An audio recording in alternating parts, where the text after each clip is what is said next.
Olá, pessoal, boa noite. Boa noite a todos vocês. Boa noite, Adriano. Seja bem-vindo de volta. Boa noite, pessoal. Que bom estar aqui. Que bom ter você de volta aqui com a gente. E hoje nós vamos falar um pouquinho sobre um tema, acho que bastante delicado, né?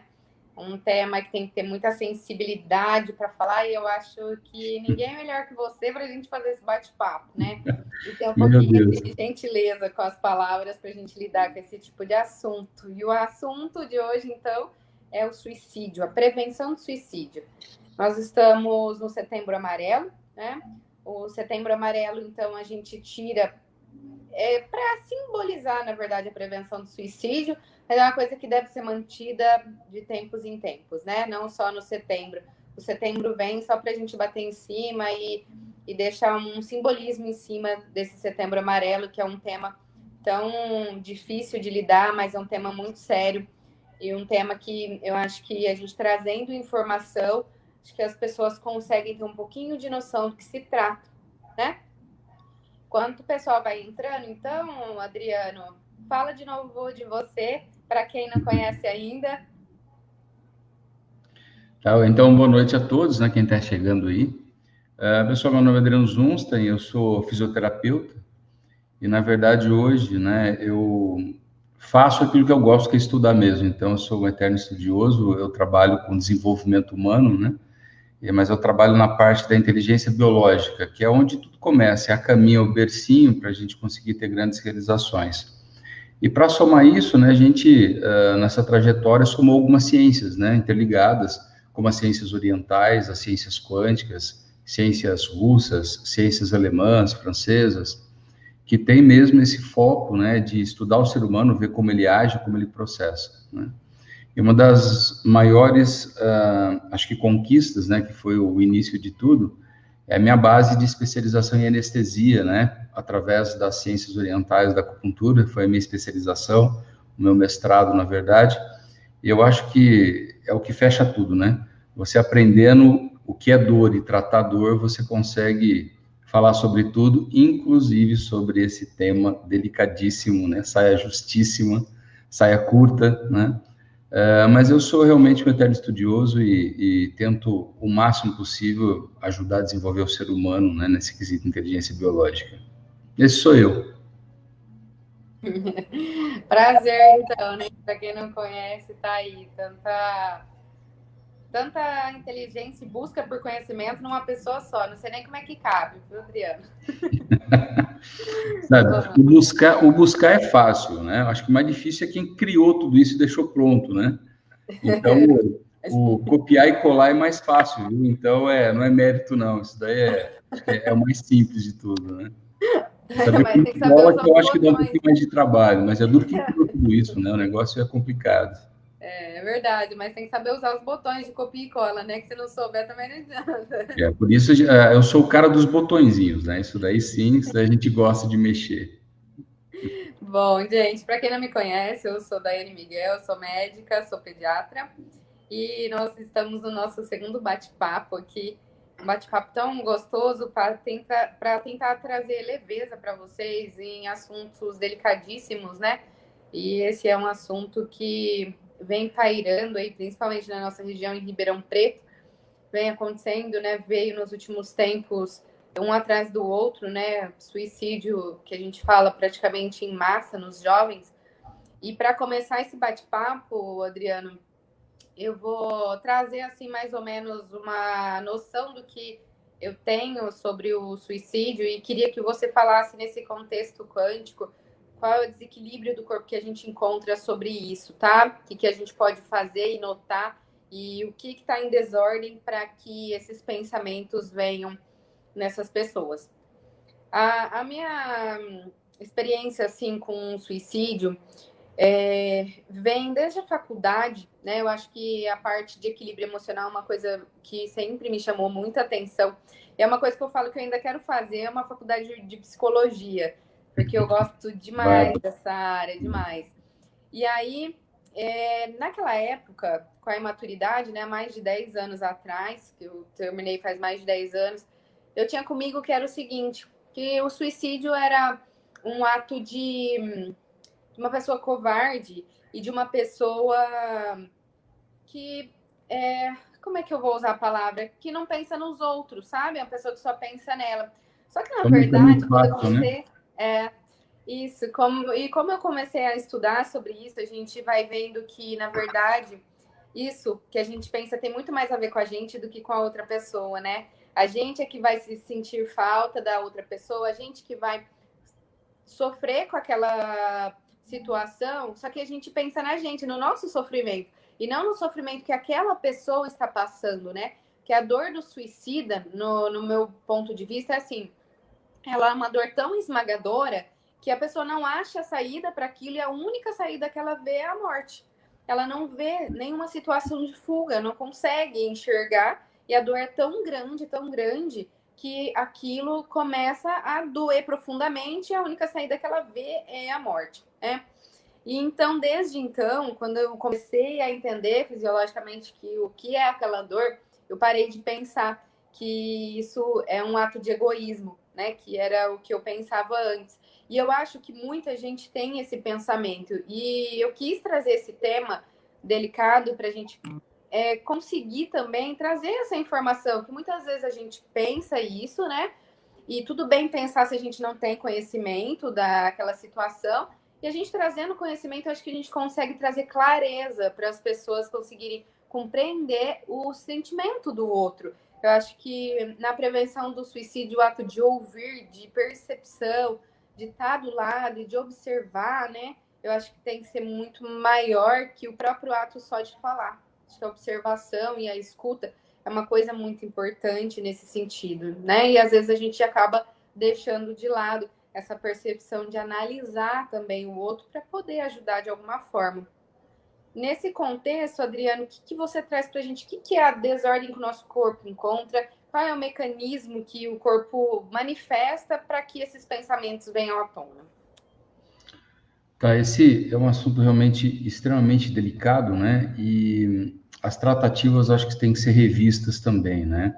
Em primeiro lugar, acho que isso que você abordou é o ponto, né? E não só você lá atrás, como eu também, como muitas pessoas, encaram o suicídio como uma fraqueza, como uma covardia, né? E, na verdade, você também está correta hoje, porque isso acontece só quando a pessoa está no seu limite. Não tem mais rota de fuga, não tem mais rota de luta. Então, na verdade, hoje, o suicídio, ele não é tratado como, ao meu ver, como um processo simplesmente emocional, né? E não dá para analisar ele, principalmente com as minhas competências, nesse plano emocional de sentir, de sentimentos, né? Até porque eu também penso que deveria ter feito um pouco de psicologia, né? Ou cursar psicologia, que realmente é um norte bem interessante. Mas o interessante é que a gente tem que entender, né, do ponto de vista biológico, que o suicídio é um caminho quando você tem uma alteração comportamental, né? Por quê? Porque toda a parte territorial, que é o que é dominado pelo nosso córtex, né, que é a capa do cérebro que trata tudo, ele dá exatamente o posicionamento da pessoa em relação ao mundo que ele vive, né? E é bom que a gente vai puxar um pouquinho esse contexto da família, do familiar, como é que pode atuar. O suicídio hoje, né, a massa, né, do suicídio, hoje nós temos mais de 16 mil casos anuais de morte de suicídio na faixa etária. 2016 falava entre 14 a 24 anos, hoje isso já caiu para 12 anos, né, início de tudo isso, que é a grande massa. Então, geralmente, esses jovens, essas pessoas, se encontram num momento muito delicado com relação ao território que pisa, território mesmo. Quem sou eu lá na escola? Quem sou eu dentro de casa? Né? Quem sou eu nos ambientes extracurricular, de aula de inglês, de dança, de natação, no convívio social dos amigos? Quem sou eu? Isso é território. E nesse período firma-se, né, essa base territorial, que pode ser balançada com muita facilidade, né? Por exemplo, dentro de casa, por incrível que pareça, esse território pode ser balançado se há uma cobrança de maneira contundente em relação ao desempenho desse jovem, né? Na escola, no ambiente social, pode ser balançado por falas que hoje a gente cria moda de chamar de bullying, né? E pode ser direto ou indireto, um simples olhar, né? Então, tudo isso pode balançar essa estadia do território. Olha, eu tenho esse território está mantido, né? É como se o nosso cérebro criasse uma cerquinha virtual. Ó. Então, até aqui você pode chegar, quando eu permito, a partir daqui você não pode chegar. Então, isso que é o território, tá? E aí que tá, quando esse território ele é maculado, né, ele é invadido de qualquer forma, cria-se um despertar nesse córtex cerebral, que é a capa do cérebro, o cara que sabe tudo, falando o seguinte, ó, algumas coisas precisam ser feitas. O quê? Vamos ativar todo o coração para que ele acelere os batimentos, impulsione mais sangue e dê condições de luta ou fuga, tá? Então, isso é o que acontece quando esse território é invadido parcialmente, tá? Uma bronca do pai, ou, na verdade, omissão dos pais, né? Tudo isso também, a falta de cuidados, assim como o excesso, né, da obrigatoriedade que se joga em cima de um jovem, pode invadir território, a omissão também pode invadir o território. Bom, quando isso acontece a priori, essa parte territorial, né, estimula o batimento do coração. Mas quando existe uma perpetuação da invasão de território, por vários motivos, tá? Não basta mais o coração bater para poder dar condição desse ser humano lutar ou fugir. Por quê? Porque se ele bater mais, ele vai parar, ele vai explodir, vai estourar. Então, quando um ajuste biológico, que é a necessidade de toda a situação hormonal que está no sangue, defender a pessoa, automaticamente o cérebro fala, pô, se não deu jeito de ativar o coração, respiração, para poder defender esse território, então eu preciso mudar o comportamento dessa pessoa, ok? E quando existe uma invasão severa no território de um ser humano, nós que temos o lobo frontal, isso vai culminar numa uma palavra feia, mas vai culminar com essa pessoa ligando foda-se, literalmente. Só que quando liga o foda-se, dependendo de como a pessoa encara a vida, ela fala o seguinte: nesse território não tem mais nada que eu possa fazer. Então, simplesmente, eu vou jogar para Deus.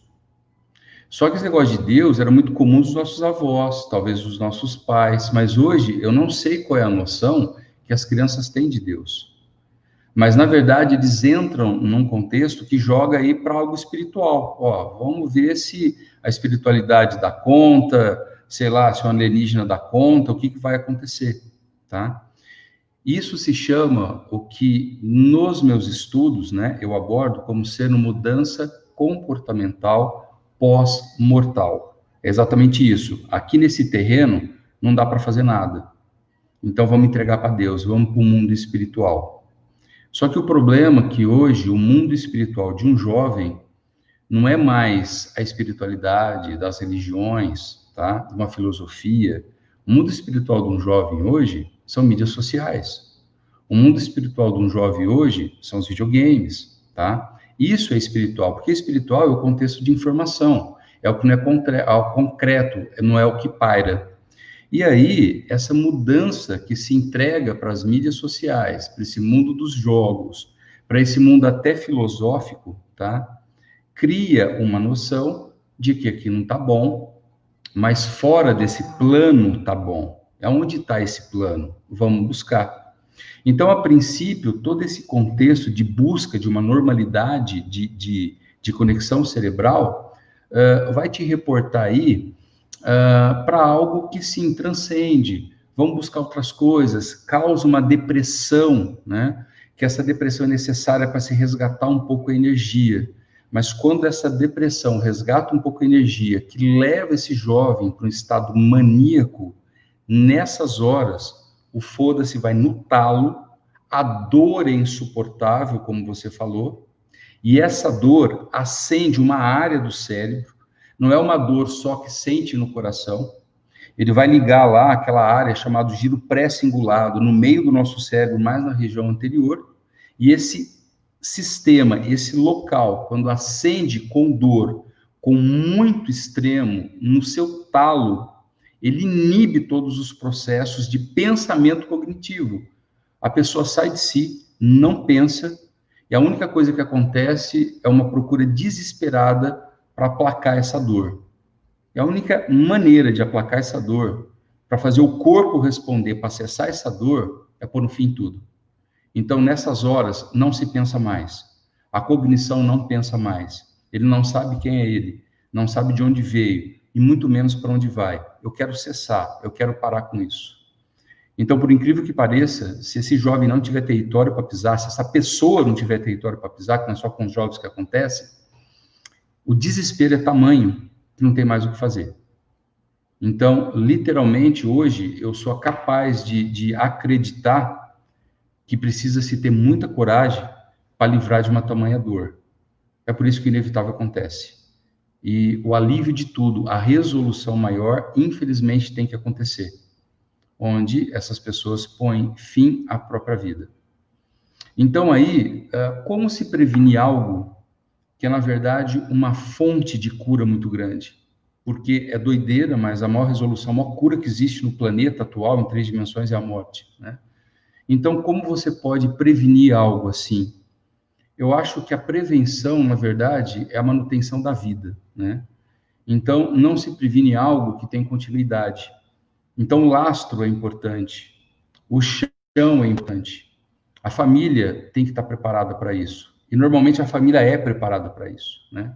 Quando faz a gestão de colocar um filho no mundo, quando existe a concepção, é porque o território, o terreno já está instalado. Eu não sei porque cargas d'água se perde isso. Aquele contexto de estar com uma batata quente na mão, os pais não sabem o que faz com os filhos, e muitas vezes a bronca é boa, a bronca excessiva não resolve, eu acho que todos os extremos não resolvem, né? Todos os extremistas não resolvem. A gente conhece muito, né, a extrema-direita, a extrema-esquerda na política, né, porque é mais nocivo, a gente acaba sendo mais sobrecarregado porque difundem isso, né? Mas o radicalismo está presente em todos os lados, em todas as maneiras. E se esse radicalismo, quer seja de esquerda negativa, de direita positiva, tiver instalada no centro familiar, no território dessa pessoa, as chances de acontecer ou de precisar findar essa dor com tamanha violência, ela é muito presente, né? É por isso que esses suicídios aí hoje matam mais que o próprio câncer de mama, né? Só fica um pouco aquém os infartos do miocárdio, porque na natureza, quando um animal ele sofre invasão de território, não dá chance para ele mudar de comportamento, ele infarta, né? Experimenta acuar um gato, por exemplo, se ele não te ataca, se ele perder a noção da possibilidade de fuga ou de atacar, ele vai infartar. Um cachorro infarta também. Até um passarinho, se você bota ele no cantinho que caiu do galho e você foi em cima dele, ele pode infartar. Mas o ser humano não, graças a Deus, né? Eu acho que esse é o ponto. A gente tem uma chance muito lógica de você literalmente cuidar dessa invasão de território, aplacar um pouco essa dor. É quando os indícios desse território começam, quando o jovem ou a pessoa começa a se afastar do núcleo, ele tenta se afastar muitas vezes da toxina, do ambiente tóxico, que muitos conhecem como depressão patológica, mas na verdade é um afastamento para a sobrevivência, porque o território está sendo invadido, então se o perigo vem, ele afasta mais. Se o perigo vem, ele afasta mais, porque ele vai tentando aumentar ou ganhar esse território. Então esses indícios, eles são os iniciais para que você perceba o seguinte: vou chavecar para a pessoa parar de ter esse comportamento? Não vai adiantar. Esse comportamento é defesa, é sobrevivência. Então você tem que dar território, você tem que dar chão. Por isso que hoje, um dos maiores e melhores programas que evitam esse tipo de desperdício de vida é a CVV. O CVV, o Centro de Valorização à Vida, quando ele fala com a pessoa, ele loca a pessoa em tempo e espaço. Quem é você? Olha para quem é você. Então, uma simples palavra, olha quem é você. Olha o que você construiu, as suas possibilidades. Você bota um território tamanho para essa pessoa que fecha a possibilidade dessa dor existir. Porque se você não der território, não tem linha terapêutica que consegue segurar uma biologia dessa. A biologia é ciclo da vida. Essa biologia, se ela não for olhada, não tem o que para ela. E, infelizmente, ainda o suicídio é uma das maiores resoluções para também a dor e sofrimento. Então, não adianta a gente olhar para o suicídio.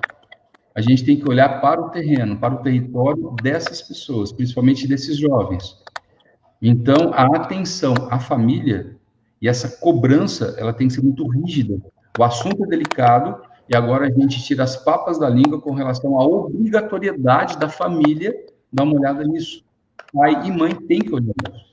E automaticamente, quando o pai e mãe olham isso, todas as entidades coligadas, todos os núcleos de atividade desse jovem estão respaldadas, o terreno, né? Então, as coisas, espero que eu tenha conseguido passar um pouco do que pode ser essa ideologia. É isso que eu ia te falar. E eu acho assim também, Adriano, isso faz muito sentido que você falou. Eu acho que levar essa informação é muito importante, porque às vezes eles acabam negligenciando sem nem saber do que se trata, o que eles poderiam ter percebido. Isso vem depois, né? O que eu não percebi que levou esse jovem ou qualquer familiar a ter essa coragem, né? Hoje a gente fala ter coragem ou não ter coragem. Isso eu não gosto muito de usar, acabei falando, mas isso não é legal, porque não é nem falta de coragem, nem coragem isso, né? É um jeito de resolver uma forma de acabar com aquela dor, né? Eu falo. Isso que você falou é muito interessante, porque mostrar o jeito que o nosso corpo age leva para as pessoas, para elas entenderem que isso não é piti, né? Quando a pessoa tá falando, eu vou me matar, quais são os sinais? Vamos falar um pouquinho de sinais. Eu vou me matar, esse mundo aqui seria melhor sem mim. Ah, e se eu morrer amanhã, vocês estão bem cuidados, estão com seguro de vida. E muitas vezes as pessoas que falam isso não são levadas a sério. Por quê? O que as outras pessoas acham? Tá querendo chamar atenção, tá querendo atenção. E elas estão realmente, mas estão chamando atenção para uma coisa muito grave, né? Um jeito do corpo falar o que ela não está conseguindo expressar de fato. E aí acaba soltando essas palavras. E isso, mostrar que isso é uma forma de... É uma fisiologia do corpo, acontece porque o nosso cérebro ele é arcaico, ele vai responder com hormônios, ou é o que você falou, é a fuga, né? Ou enfrentamento ou fuga. Então, é uma coisa que acontece com o corpo de qualquer um quando está tentando resolver alguma coisa.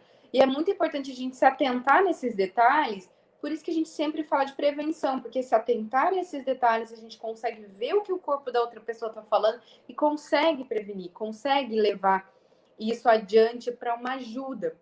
E um dado interessante que você falou, né, da faixa etária, hoje, suicídio é uma coisa assim, que muitas poucas pessoas falam. Parece até um tabu, parece um xingamento quando você fala. As pessoas têm medo de falar sobre isso. É o que era o câncer antigamente, né? Que a pessoa falava aquela coisa ruim, nem gosta de falar a palavra. Ninguém gosta de falar a palavra, mas se a gente não enfrenta esse tabu que é essa palavra, vai simplesmente acontecer na nossa frente, na nossa cara, e a gente não vai ter percebido. E aí depois vem tudo aquilo que a gente falou na palestrinha passada, né? Aquela culpa, o porquê que eu fiz, né? Ou o que eu não fiz. E os dados mostram pra gente, é um dado da Organização Mundial de Saúde, que a cada 40 segundos uma pessoa pensa ou comete suicídio. No mundo. Isso, no mundo. Então, isso é um número gigantesco. Você imagina isso? São 800 mil, né, no mundo todo, anual. É muita gente. É muita gente com uma dor tão grande e essa pessoa pode estar mais perto do que você imagina. Acho que é por isso que eu quis trazer esse tema, porque pode estar na nossa cara. Eu mesmo tive um primo que ele se matou, ele cometeu suicídio, ele se enforcou jovem, 19 anos, que aquela dor insuportável e estava na nossa cara, todo mundo ficou de queixo caído, sabe? Meu Deus, como assim? Uma pessoa que aparentemente era feliz, mas ele deu indícios e a gente não soube perceber. Então, eu acho que trazer essas informações, mostrar o que o corpo fala, que é o que você falou, a pessoa se deprime, se isola, ela fala que o mundo pode ser melhor sem ela, ela não tem vontade mais de nada, né? Já é um indício que o corpo está falando que pode vir alguma coisa à tona, e se você percebe isso a tempo, a gente consegue prevenir, consegue tratar, consegue trazer essa pessoa para o território, que é o que você falou, né? Eu acho que esse comportamento pós-mortal, né, conforme a minha linguagem de inteligência biológica, ela é a chave para a gente entender, né, como identificar, porque o lance é identificar isso aí precocemente, tá? Então, acho que você falou o ponto certo, você explicou exatamente isso. Quando a pessoa se ausenta em vida desse plano, é melhor sem eu, acho que ninguém vai sentir minha falta, ó, fica tranquilo que está tudo pronto, fiz um grande seguro de vida. Quando a pessoa se ausenta desse plano tridimensional, por palavras, né, e por uma certa apatia, esse é o ponto em que existe essa alteração territorial severa e que a dor está sendo cada vez mais fortalecida nesse sentido, né? A parte boa é que não é toda a depressão que fala, olha, pode acontecer isso, porque hoje eu pego muitos pais, né, com a seguinte preocupação: meu filho está depressivo, não está saindo direito do quarto, então eu tenho medo que ele atente contra a própria vida. Então a gente segue sempre algumas cronologias, né, para identificar exatamente esse contexto comportamental pós-mortal, né, onde ele tenta se ausentar das responsabilidades. Aí, em conversa com o próprio jovem, a gente percebe que não. Ele está ali num momento de recuperação de energia, porque o território pode estar meio bagunçado, ele pode não se identificar bem ali no território, mas ele não perdeu, ele não está sem chão, né?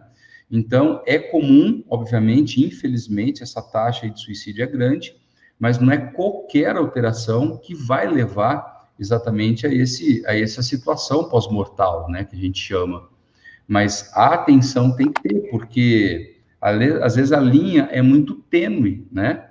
A pessoa perdeu o significado desse plano, né, dessa estadia aqui, mas na verdade ela é muitas vezes proativa, tá? Eu já tive situações em que há essa constelação, né, esse comportamento muito presente, e a pessoa tem proatividade ainda, tá? E não é só o recolhimento, não, que leva a isso, né? Então, o lance é perceber se a pessoa está saindo fora dessa responsabilidade, tá? Porque é algo que a gente tem que ampliar um pouquinho a percepção e entender que dói é aqui, ó, carne e osso, né? A gente filosofar sobre propostas de ir e vir, a filosofia em si, o intelecto em si, né, o moral lá em cima, voltar para casa é bom. Então, muitas vezes o cara está aqui, é proativo, discursivo, tem uma coesão de raciocínio, né? Dá aquela puta lição de moral em cima de você, fala, olha, assim, tem que funcionar assim. E aí, nos bastidores do discurso, fala, então, porque esse plano aqui é uma porcaria mesmo. O outro plano é melhor. Isso é uma constelação comportamental pós-mortal que indica perda de território, né? Então, acho que esse é o ponto, a gente focar nisso, para que se você foca e entende isso, a gente abre margens não só para as terapias quânticas orientais, informativa, biológicas agirem, mas abre precedente para todas as linhas terapêuticas, né? Psicanálise, bioenergética, cognitiva comportamental, conseguirem atuar em cima disso, tá? E tirar as barreiras do que não é essa alteração comportamental, né, de territorial, de perda de território. Então, a gente tem que ficar atento que não é só a pessoa fechada, não, que pode cometer um ato desse, tá? É pessoas muitas vezes É, isso é muito proativas para importante. discutir muito eloquente.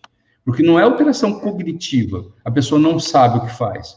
É exatamente o oposto. É para ela estar completamente ligada e saber que ela percebe como ela se ferrou no território que ela vive. Né? Então, isso tem que dar uma atenção especial. Eu acho que a desordem emocional como um todo, ela tem que ser levada mais a sério, né, Adriana? Eu acho que o que você falou, a responsabilização das famílias, ela tem que ser mais atuante mesmo, porque eu acho que e hoje existe uma gama, né, que a gente fala de alterações, de desordens emocionais, cada uma leva um nome hoje pela medicina, mas eu acho que de qualquer maneira isso é importante, ter a noção de que aquilo não está legal, tem alguma desordem, tem alguma coisa causando desconforto no outro, né? E eu acho que é muito interessante isso que você falou, porque tem que ficar bem claro, nem todo depressivo ele é um suicida, e nem todo suicida ele é uma pessoa deprimida, né? Ele, às vezes ele nem passou por esse estágio de depressão. Isso é muito, muito importante, porque às vezes a gente se preocupa, pais que nem dormem, porque os filhos estão naquele estado deprimido, e pensando o que pode acontecer. Então, essa separação é muito importante também, mas isso não exclui a atenção e a responsabilidade que a família tem com os próprios membros, não só com os jovens, né? Porque hoje, infelizmente, nós temos casos de crianças acima de 7 anos, tem aumentado muito, e idosos. Então, são duas faixas etárias que a gente não fala muito, a gente fala muito de adolescente, adulto jovem. Sim. E são áreas que vêm aumentando proporcionalmente. Então, a gente tem que ter atenção como um todo na nossa família, né? Se você consegue ter uma expansão melhor, eu falo de observação, de campo de observação, eu acho que isso leva mais tranquilidade para as famílias lidarem com um tema que é tão pesado, né? Observou alguma alteração? Procure ajuda. Hoje a gente tem uma gama, igual você citou, Adriano. Hoje tem a psicologia, a psicanálise, a quântica, a bioenergética, tem tanta coisa que traz para a gente um auxílio, e eu gosto muito de multidisciplinaridade. Então, eu acho que tudo que dá para fazer rodar, roda direitinho, encaixar, acho que tudo traz benefícios, né? Acho que, de forma geral, tudo que se encaixa para o bem e desenvolvimento do corpo como um todo, do conhecimento, da expansão da mente, eu acho que tudo vem por o bem. O que você acha disso, dessa Não, multidisciplinaridade para cuidar e é desses casos? fato isso, a melhor coisa no mundo é você poder dividir responsabilidades, né? Ter colegas que possam te ajudar. Isso é necessário, é importante, é muito perigoso o terapeuta unicista. Esses terapeutas têm a verdade absoluta, e se você tem a verdade, não se abre para discussão. Se não se abre para discussão, você não consegue interpretar, né? E o lance é esse, né? Quando a família tem qualquer desconfiança, não dorme com esse barulho, não. Manda exatamente para essas pessoas, não importa qual abordagem que você começa, né? Se é pelo psicológico para acessar o corpo, biológico, se é pelo biológico para acessar o emocional, não importa, né? Dirija-se, vamos interpretar, vamos ver o que está acontecendo, e que essa pessoa, esse profissional procurado, possa pedir ajuda para as outras áreas de atuação e jamais confiem numa verdade absoluta. Tá? Sempre o nosso grande cuidado, né? Eu nem sei se eu falei isso na nossa primeira live, mas sempre quando eu falo alguma coisa, eu gosto de deixar bem claro que não se trata de uma verdade absoluta. A gente tem que trazer possibilidades, né? É isso que, quando nos procuram, alguém busca, que são possibilidades, abrir os horizontes, porque quando a pessoa chega, está só negro, preto na frente, né? Então, precisa abrir essas possibilidades, e essas possibilidades vêm exatamente de encontro a isso que você está falando, sobre as conexões das várias ciências, né? Dos vários profissionais atendendo. Então, isso é o mais lógico, é o mais viável, porque nós temos tantas ciências, tantas profissões à disposição, e elas não são e devem ser tratadas de maneira isolada, né? E é isso, pessoal, e agora eu faço um alerta para todos os profissionais da área de saúde que nos ouvem. Poxa vida, acolham esses pacientes, essas pessoas, e, por favor, discutam em relação à sua capacitação, ao que você pode fazer, e abra precedentes para a necessidade desses seus pacientes procurarem os outros colegas para somar força. Esse é um assunto muito delicado, tá? Quando você propôs esse tema para mim, eu falei, Jesus amado, o que nós vamos fazer com esse tema, né? Mas quando... Até eu fiquei meio assim, eu falei, nossa, será? Torcendo para você falar assim, será, né? Eu falei, não, mas vamos encarar. Ainda mais, né? Esse louco que eu estou colocando para falar, será que ele vai dar bola fora? Como é que ele vai tratar isso de maneira leviana, grotesca, né? Então, é assim, é muita coragem da sua parte, né? E foi uma honra falar sobre esse tema. E vamos trazer responsabilidade aí, pessoal, para nós que tratamos diretamente, né? Com todos esses magníficos seres, vamos abrir as possibilidades e pegar em todos os planos, né? A nossa terapia jamais vai ser soberana junta, né? E esse assunto é muito delicado, pessoal. Então, vocês aí, suspeitou que qualquer familiar seu, filhos, ou o que quer que seja, está tirando fora desse mundo sólido, concreto, que dói, vai pedir ajuda. Vamos identificar, vamos colocar em contextos, e uma vez contextuado, não rotulado, contextuado, vamos todas as frentes possíveis para poder conter o avanço dessa dor insuportável, cujo único recurso que o ser vê é por fim tudo. é uma coisa muito grotesca, muito grotesca. Eu acho que seguindo aí essa cronologia, né, que você fez, olha, percebeu, vamos contextualizar isso, ok? Vamos procurar ajuda e sempre de forma multidisciplinar, leque aberto, né, para todas as possibilidades de ajuda. E agora vamos falar um pouquinho do pós, Adriano. Eu quero aproveitar e contar uma história de um paciente e aí depois vou te fazer uma pergunta sobre a biologia disso, né, a fisiologia do pós. Tem um paciente que ele se encontrava nesse contexto, né, de um suicida, a dor muito grande, ele se jogou da ponte. Se jogou da ponte e sobreviveu. E aí, na recuperação dele, ele disse: foi um arrependimento profundo. Foi o maior arrependimento da minha vida. Então, às vezes, ele não quer se matar, ele quer matar aquela dor que está dentro dele. E a única saída é tirar a própria vida.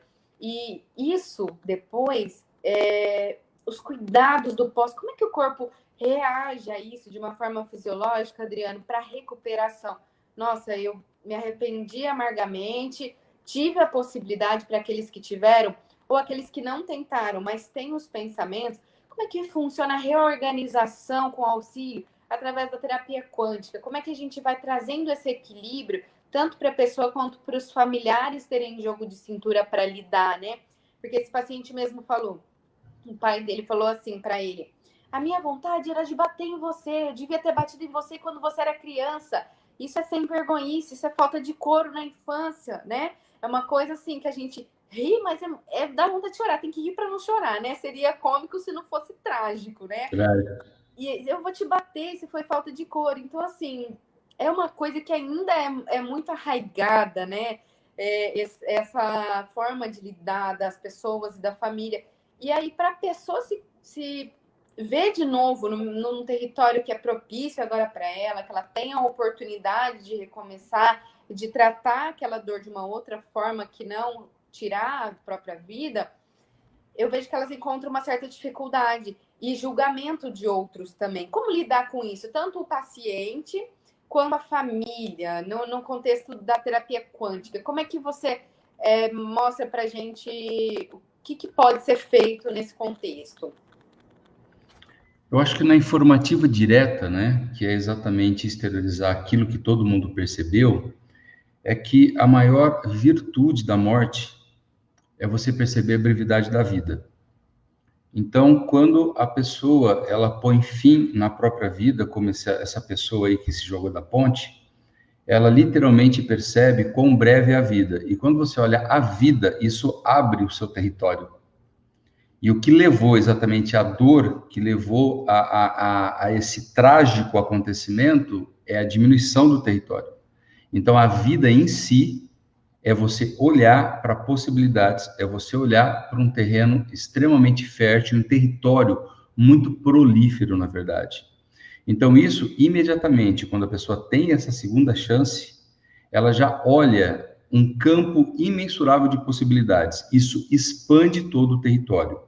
E se você levar para a família exatamente essa possibilidade territorial, a família junto consegue ter uma base sólida, não para punir, porque realmente a vontade é matar a mesma pessoa, já que não conseguiu, vamos finalizar isso, né?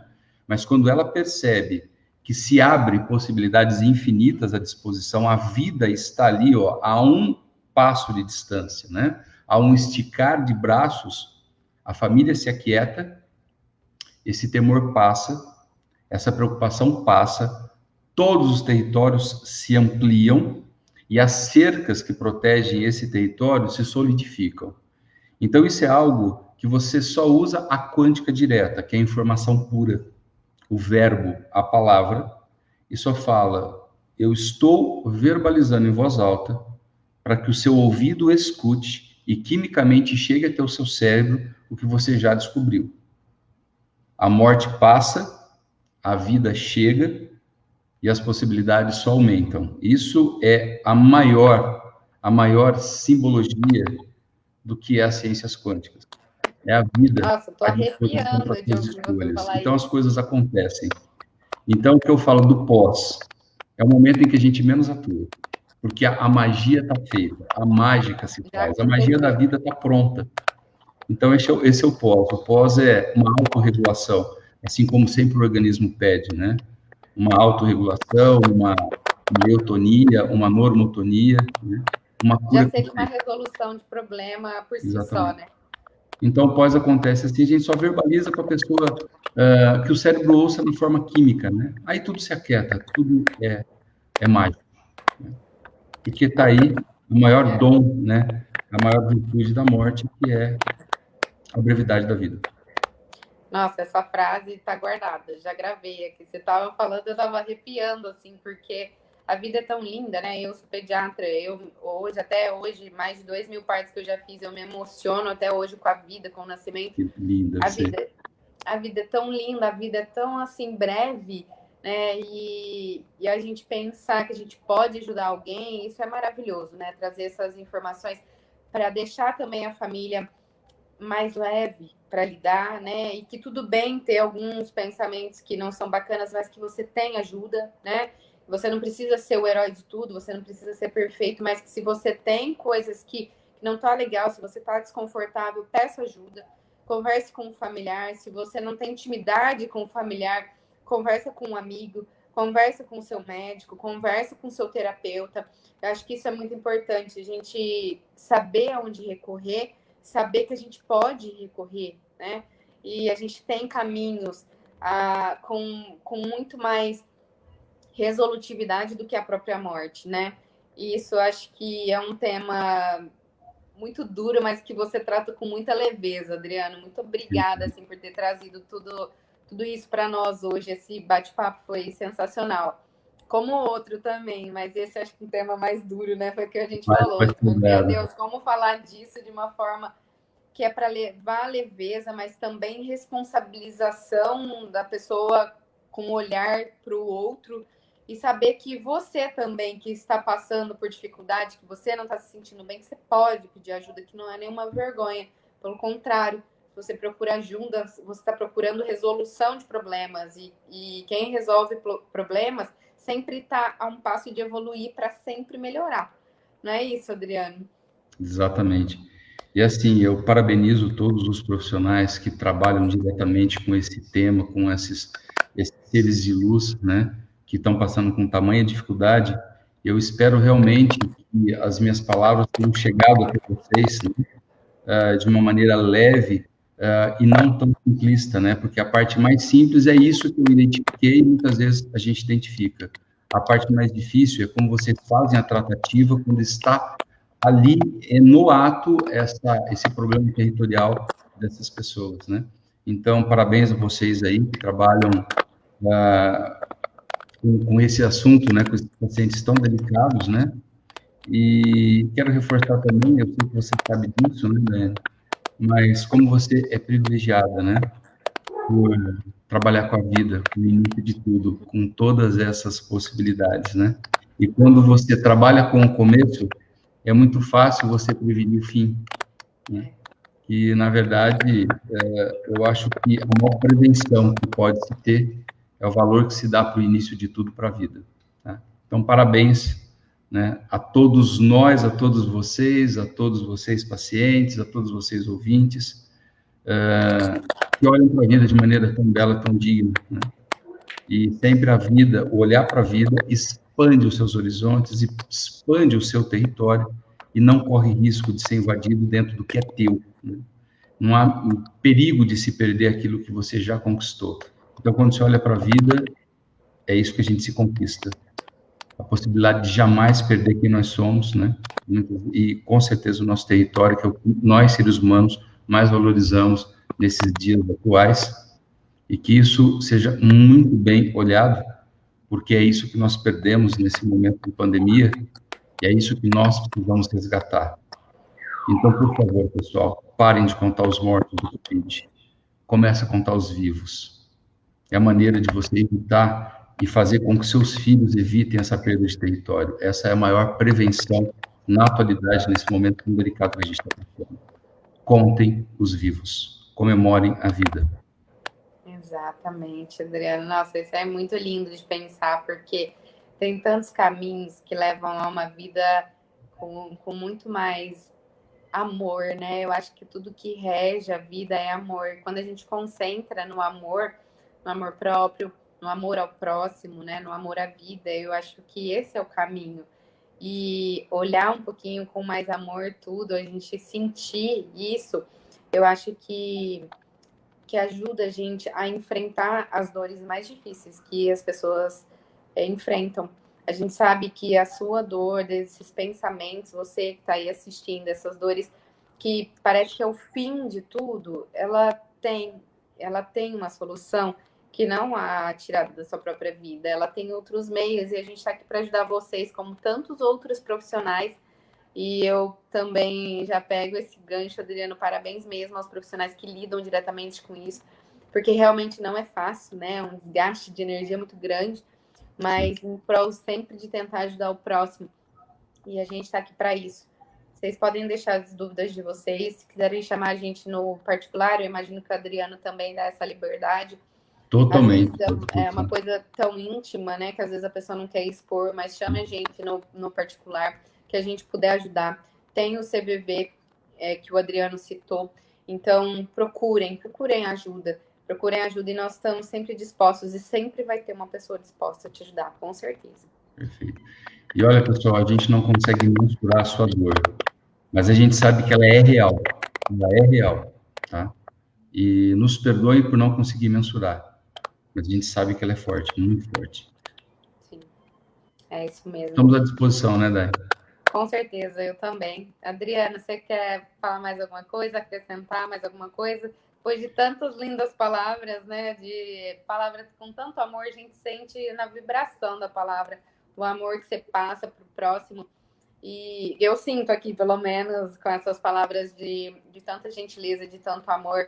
E eu espero que a gente tenha conseguido passar para quem está assistindo isso que eu sinto aqui que você está passando. E eu espero estar passando isso também para todos que estão assistindo, que vocês tenham sempre mais amor, independente de qualquer coisa.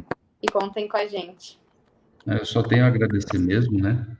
Esse horário da noite já, todo mundo aí ouvindo e estamos à disposição.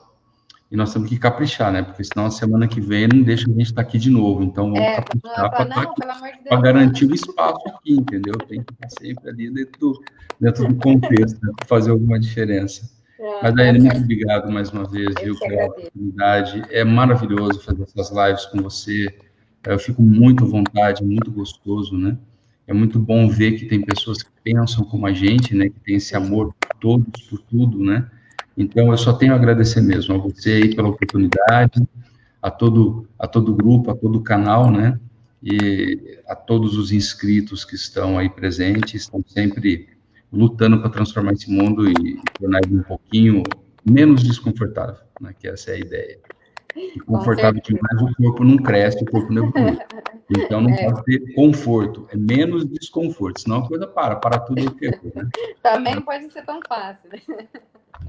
Adriana, eu te agradeço demais pela sua disponibilidade, do seu tempo tão corrido, trazer tanto conhecimento, tanto amor. Essa troca é uma troca muito bacana. Eu agradeço mesmo, assim, de coração. Eu acho que é um ensinamento muito grande que você traz pra gente. E eu gosto demais dessas nossas lives, que eu acho que é uma troca de muita informação, assim, muito conteúdo. Eu saio cheia daqui, sabe? Tipo, completa, porque eu acho que quando a gente ensina, a gente aprende mais. E quando a gente tem a oportunidade, tá, de estar com alguém do tamanho do conhecimento seu, do seu tamanho, eu acho que, assim, é uma oportunidade incrível. E muito obrigada por essa oportunidade de estar aqui com a gente. Obrigada a todos que nos ajudaram. Danilo que está aí sempre nos bastidores, nos ajudando também, né? Fazendo os testes. Anjo da guarda, né, Dai? Anjo da guarda, é isso mesmo. E muito obrigada de coração. Espero que semana que vem eles deixem a gente voltar. Sim, tomara, vamos torcer que dê tudo certo. E olha, só a gente ganha, né? Eu estava bem cansado, a gente sai revigorado. Doido também. Eu sei, nós comentamos isso, né, antes da gente entrar ao vivo, né? E por como que a gente ganha, né? Como nós somos realmente privilegiados, né? A gente sai diferente, né? A gente entra às vezes tão, né, tá cansado, passou o dia inteiro trabalhando, mas isso é tão vivo, traz tanta coisa gostosa pra gente que a gente já sai sorrindo, né? A gente vê o sentido do que a gente está trabalhando e ralando até agora, né? É esse o sentido. É por isso que nós fazemos isso. A gente gosta. E a gente percebe no final de uma live começa que a gente gosta disso. Aí coisa boa, né? É verdade. Se deixar, a gente vai até amanhã, né? Exatamente. Então, boa noite, gente. Boa noite a todos. Gratidão. Uma ótima noite para todos vocês, gente. Um grande beijo. Tchau, tchau. Até mais. Boa noite.